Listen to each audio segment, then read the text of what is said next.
It branches off into the bronchial tree, the airways that lead from the trachea to the air sacs into the lungs. It too will filter out the air.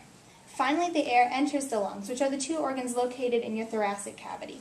The lungs contain blood vessels, connective tissues, alveoli, and lymphatic vessels to exchange the oxygen and carry it throughout the body. And how do inspiration and expiration occur?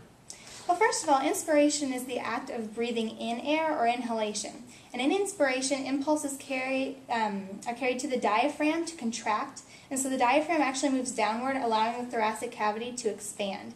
At the same time, the ribs are moved upward, and pressure inside the lungs decreases.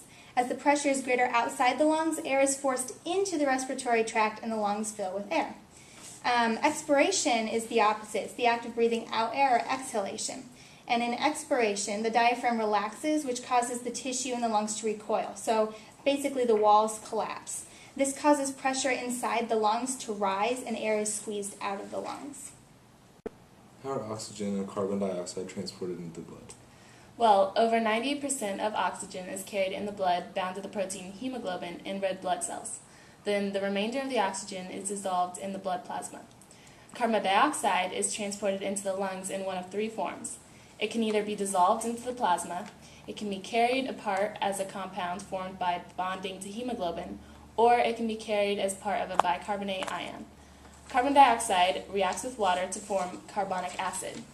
Carbonic acid then dissociates to release hydrogen ions and bicarbonate ions.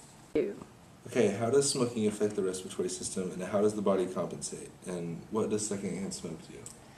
Damage to the respiratory system from cigarette smoking is slow, progressive, and deadly. Smoking causes the cilia to become paralyzed, and it eventually disappears. The cilia can no longer effectively remove mucus, which causes smoker's cough. Then the cough leads to chronic bronchitis and bronchial lining thickening, which compromises breathing. A cough can also rupture the delicate walls of alveoli, which is the beginning of smoking-induced emphysema. The body compensates smoking by the heart rate increasing and also high blood pressure. This is caused by the walls of the alveoli thickening, which causes less flow of oxygen to the lungs, which causes the body to compensate in those ways.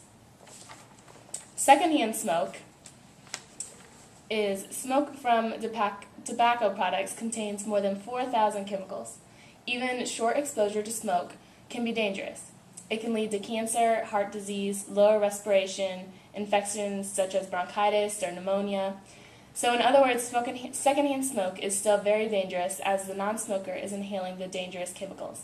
And also, about 53,000 non-smokers in the U.S. die from diseases related to secondhand smoke each year. What are spirometry and respiratory volumes? Spirometry is the measurement of different volumes of air in and out of the lungs.